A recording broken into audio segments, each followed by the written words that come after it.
এই প্রজন্মের ছাত্ররা আমাদেরকে দেখিয়ে দিয়েছে কিভাবে রুখে দাঁড়াতে হয় অন্যায়, অবিচার, অসমতা এর বিরুদ্ধে। আপনাদের উস্কানিমূলক বক্তব্যের কারণে যে ব্যাপক ক্ষয়ক্ষতি এবং প্রাণহানি হয়েছে তার দায় স্বীকার করে আপনারা পদত্যাগ করুন। ডিবি অফিসে বসে সমন্বয়কদেরকে জোর করে যেভাবে রাজনৈতিক কর্মসূচি প্রত্যাহারের যে সিদ্ধান্ত নিয়েছে সেটি একেবারে রাষ্ট্র যে আর রাষ্ট্রের জায়গায় নাই তা প্রমাণ করে। রাষ্ট্রীয় শোক পালনের ঘোষণা দিয়েছে আজ।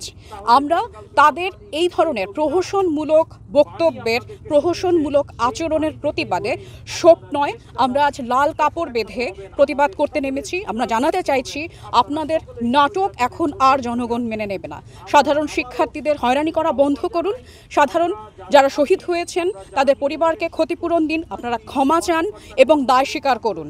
যারা হচ্ছেন সরকারের উচ্চপদস্থ ব্যক্তি আছেন, আপনাদের অপরিণামদর্শিতা, আপনাদের দায়িত্বজ্ঞানহীনতা, আপনাদের উস্কানিমূলক বক্তব্যের কারণে যে ব্যাপক ক্ষয়ক্ষতি এবং প্রাণহানি হয়েছে তার দায় স্বীকার করে আপনারা পদত্যাগ করুন। এই জিনিসটি এই বার্তাটি আমরা আজকে সরকারকে দিতে চেয়েছি এবং ছাত্রদের আন্দোলনের সঙ্গে আমরা পূর্ণ সংহতি প্রকাশ করছি এবং শহীদদের প্রতি আমরা শ্রদ্ধা জ্ঞাপন করছি। আজকে আমরা দেখতে পাই যে এই সরকার ডিবি অফিসের মাধ্যমে পুলিশি রাষ্ট্র কায়েম করতে চাচ্ছে। সেজন্য আমরা ধিক্কার জানাই। আমরা শিক্ষক সমাজ, আমরা ছাত্রদের পাশে আছি। ছাত্রদের নিরাপত্তা এবং ছাত্রদের দাবির প্রতি আমরা সবসময় সহানুভূতিশীল। আমরা মনে করি আমাদের চোখ খুলে দিয়েছে যে মেরুদণ্ডহীনতায় শিক্ষক সমাজ এবং তথা জাতি ভুগছিল, ছাত্ররা এই প্রজন্মের ছাত্ররা আমাদেরকে দেখিয়ে দিয়েছে কিভাবে রুখে দাঁড়াতে হয় অন্যায়, অবিচার, অসমতা এর বিরুদ্ধে।